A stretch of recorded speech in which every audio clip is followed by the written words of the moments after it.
ఒక 6-7 సైట్లో నిర్మాణాలు జరిగినాయి అధ్యక్ష.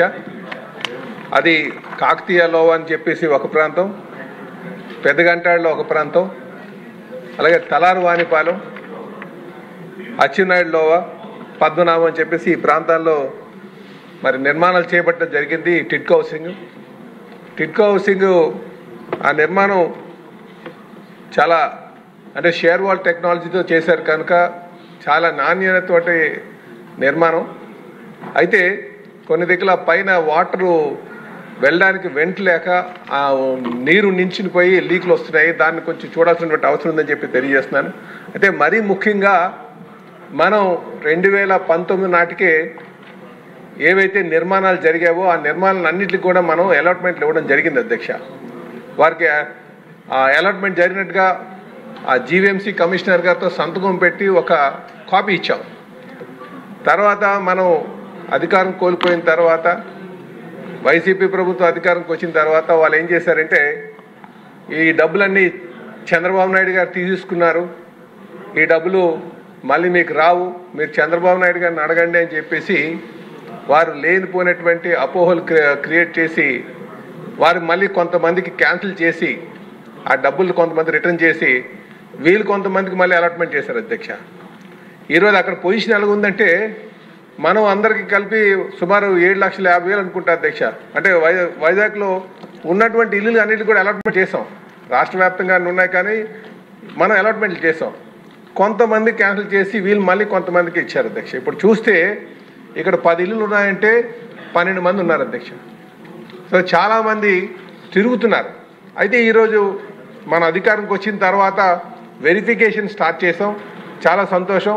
అయితే త్వరితగతిన ఆ మొదట కేటాయించినటువంటి వారికి ఇవ్వడం, వాళ్ళకి ఒక బ్యాంక్ ఎలిజిబిలిటీ లేకపోతే కొన్ని బ్యాంక్ ఇన్స్టిట్యూషన్స్ ఏమైనా ప్రైవేట్ ఇన్స్టిట్యూషన్స్ ఏమైనా సరే మనం తీసుకొస్తే వాళ్ళకి లోన్ ఎలిజిబిలిటీ కూడా వస్తుంది అధ్యక్ష.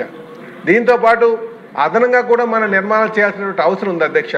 ఇలాగైతే దీనికి ఒక పరిష్కారం వస్తుంది కనుక టోటల్ అలాట్మెంట్ హౌసెస్ని ఒకసారి తీసుకుని ఆ కౌంట్ తీసుకుని ఆ కౌంట్ తగ్గట్టుగా ఎలాగ అర్బన్ ఏరియాస్లో కొన్నిట్లో ఏరియాస్ ఉన్నాయి వాటికి మనం నూతన నిర్మాణాలు చేసి పూర్తి చేయాలని చెప్పేసి మేము రిక్వెస్ట్ చేస్తున్నాం అధ్యక్ష. దీంతోపాటు మనం 2019 తర్వాత అక్కడ ఆ ట్రంక్ ఫెసిలిటీస్ కావచ్చు, ఇంటర్నల్ రోడ్స్ కావచ్చు, ఎలక్ట్రికల్ సబ్స్టేషన్స్ కావచ్చు, లేకపోతే వాటర్ లైన్స్ కావచ్చు, ఎలక్ట్రికల్ లైన్స్ కావచ్చు, ఇవేవి కూడా అప్పుడు మనం కొంత కంప్లీట్ చేయలేకపోయాం. ఎందుకంటే నిర్మాణ దశలో 90%, 80% కంప్లీట్ అయినటువంటి దశలో ఉంది కనుక. సో ఈ త్వరితగతిన మనం ఈ ఇన్ఫ్రాస్ట్రక్చర్ డెవలప్మెంట్ అంతా చేయాల్సినటువంటి అవసరం ఉంది అధ్యక్ష. ఇన్ఫ్రాస్ట్రక్చర్ డెవలప్మెంట్ చేస్తే అది తీసుకోవడానికి ఉన్నారు. అలాగే ఇందాక చెప్పినట్టుగా బ్యాంకు లోను శాంక్షన్ అయ్యి అమౌంట్లు కట్ అయిపోతూ చాలామంది ఉన్నారు. సో బ్యాంక్ లోన్లు కట్ అయినటువంటి వారికి ముందుగా మనం అలాట్మెంట్ చేస్తే కొంత న్యాయం చేసిన వాళ్ళు అవుతామని చెప్పి తెలియజేస్తాను. అయితే ఇక్కడ ప్రధానంగా రిక్వెస్ట్ చేసేది ఏంటంటే మనం అలాట్ చేసినా లేకపోతే ఇంకో ప్రభుత్వం అలాట్ చేసినా మనం అందరూ డబ్బులు కట్టేసి పేదవాడు తిరుగుతున్నాడు కనుక కొంత పెంచి మనం అలాట్మెంట్ చేస్తే అందరికీ ఇల్లులు అందుబాటులోకి వస్తాయని చెప్పేసి తెలియజేస్తున్నాను. ప్రధానంగా మేము చెప్పేది ఇన్ఫ్రాస్ట్రక్చర్ డెవలప్మెంట్ చేయమని చెప్తున్నాను అధ్యక్ష. అలాగే కొంతమంది లోన్ ఎలిజిబిలిటీ లేని వాళ్ళకి లోన్ అంటే సిబిల్ స్కోర్ వల్ల మనం పబ్లిక్ సెక్టర్ బ్యాంక్స్ ఇవ్వట్లే. కొన్ని బ్యాంక్స్తో మనమే మాట్లాడి వాళ్ళకి లోన్ వచ్చేటట్టుగా చేయాలని చెప్పేసి ఇంకో రిక్వెస్ట్ చేస్తున్నాను. అలాగే మనం 2019 తర్వాత ఆగిపోయిన తర్వాత అందులో ఉన్నటువంటి వైరింగ్ కావచ్చు, డోర్స్ కావచ్చు, ఈ దొంగతనాలు చేశారు అధ్యక్ష. వారి మీద కూడా ఒక ఎంక్వైరీ చేయాల్సినటువంటి అవసరం ఉందని చెప్పి తెలియజేస్తూ సెలవు తీసుకున్నాను అధ్యక్ష. రామకృష్ణ గారు. థ్యాంక్ యూ అధ్యక్ష. గత 2014-19లో మొదలుపెట్టినటువంటి టిడ్కో హౌసెస్ మీ పేరు ఇవ్వలేదు, చాలా నాణ్యత ప్రమాణాలతో కట్టినప్పటికీ దురదృష్టవశాత్తు మీరు మాట్లాడండి. దురదృష్టవశాత్తు ఇప్పటి వరకు అవి పూర్తి స్థాయిలో పనిచేసే పరిస్థితి లేదు అధ్యక్ష. వేలాది కోట్ల రూపాయలు దీని మీద దుర్వినియోగం జరిగింది. ఒక అనకాపల్లి నియోజకవర్గంలోనే సుమారు 3,944 ఇళ్ళు మంజూరైనాయి అధ్యక్ష. 3 ప్రాంతాల్లో, ఒకటి సత్యానంతపురం, ఒకటి కొప్పాక, ఒకటి సిరసపల్లి గ్రామాల్లో మంజూరైన అధ్యక్ష. వీటిలో పూర్తయిన మటుకు మీకు 3,416 అయితే వీళ్ళ ప్రజలకు ఇచ్చిందైతే 2,700 మాత్రమే ఇవ్వడం జరిగింది. 2,744 ఇల్లు ఇచ్చారు. ఇంకా మిగతావి ఇవ్వాల్సినటువంటి అవసరం ఉంది అధ్యక్ష.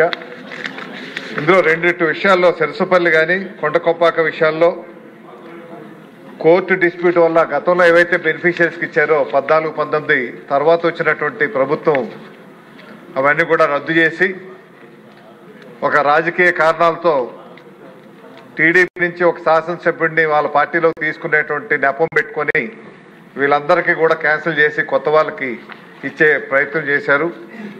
వారు కోర్టుకు వెళ్ళి ఛాలెంజ్ చేస్తే అవి కోర్టు తగాదాల్లో ఉన్నాయి అధ్యక్ష. వేరే స్థలంలో అయితే 2,744 ఇల్లులు ఇచ్చినప్పటికీ అందులో దిగినటువంటి వాళ్ళు 2,490 మాత్రమే, ఇంకా 254 ఇంకా ఆక్యుపై చేయాల్సి ఉంది అధ్యక్ష. దీంతో పాటు ఇంకొక 50% ఇచ్చిన వాళ్ళలోనే 50% ఇంకా ఖాళీలుగా ఉన్నాయి. ఎందుకంటే ఇవన్నీ కూడా చాలా మటుకు బెనామీ పేర్లతో ఉన్నటువంటి ఇల్లులు అధ్యక్ష.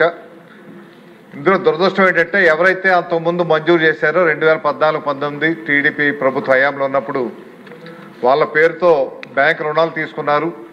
వారి పేరుతో ఎలక్ట్రిసిటీ బిల్లు ఇచ్చారు, ఎలక్ట్రిసిటీ కనెక్షన్స్ ఇచ్చారు. కానీ అక్కడ ఉన్నటువంటి లబ్ధిదారులు వేరే లబ్ధిదారులకి ఆ ఇల్లులు కేటాయించడం జరిగింది. పాత వాళ్ళకేమో బ్యాంక్ డబ్బు కట్టమని వాళ్ళకి ఈఎంఐ నోటీసులు వస్తున్నాయి. కొత్త వాళ్ళకి కట్టకుండానే వాళ్ళు ఆ ఇల్లులు అనుభవించే పరిస్థితి ఉంది. ఇవన్నీ కూడా జియో ట్యాగింగ్ చేస్తూ ఏవైతే ఏ ప్రాంతాల్లో అయితే ఇల్లులు కట్టారో ఆ ప్రాంతాలకి ఒక స్పెషల్ ఆఫీసర్ని పెట్టి ఇవన్నీ రిజాల్వ్ చేస్తాను. కానీ ఇప్పటికీ కూడా మన ప్రభుత్వం వచ్చి సుమారు 15 మాసాలైనా ఇంకా ఇటువంటి చర్యలు కూడా తీసుకోకపోవటం అన్నది దురదృష్టకరం. వెంటనే చర్యలు తీసుకొని వాటికి కావాల్సిన ఇన్ఫ్రాస్ట్రక్చర్ కూడా పూర్తి చేయాలి అధ్యక్ష. సర్వీస్ రిజర్వాయర్స్ కానీ మీకు పంప్ సెట్స్ కూడా డ్రింకింగ్ వాటర్కి ఏవైతే మోటార్స్ ఉన్నాయో ఆ మోటార్లు కూడా పెట్టలేదు. అవుట్ఫాల్ డ్రైన్స్ లేవు, ఎస్టీపీస్ లేవు, ఎలక్ట్రిఫికేషన్ లేదు. అక్కడ ఏముందంటే ఇప్పుడు పల్లా శ్రీనివాస్ గారు చెప్పట్టు అక్కడ దొంగతనాలు జరుగుతూ ఉన్నాయి. అవాంఛితంగా కొంతమంది యాంటీ సోషల్ ఎలిమెంట్స్ అక్కడ డ్రగ్ పెడలింగ్ కూడా జరుగుతూ ఉంది. అందువల్ల వీటి మీద ఒక జియో ట్యాగింగ్ అది పెట్టుకొని రియల్ బెనిఫిషియర్స్ని కూడా ఐడెంటిఫై చేసి సెరసుపల్లి కొండకొప్ప ప్రాంతం ఏదైతే ఉందో అది కోర్టు స్టేలో ఉంది కాబట్టి కోర్టులో ఎవరైతే ఒరిజినల్ బెనిఫిషియర్స్ వేశారో వాళ్ళ పేరుతో అవి కేటాయించే పరిస్థితి వచ్చినప్పుడు ఆ డిస్ప్యూట్ కూడా వెంటనే రిజాల్వ్ అవుతుంది. కాబట్టి వారికి ఇల్లు ఇచ్చే సుమారు 600 మందికి ఆ ఇల్లు ఇచ్చే అవకాశం ఎవరైతే గతంలో ఇచ్చారో వాళ్ళకే ఇవ్వాల్సిందిగా మీ ద్వారా మంత్రి గారిని కోరుతున్నాను అధ్యక్ష. రమేష్ బాబు గారు.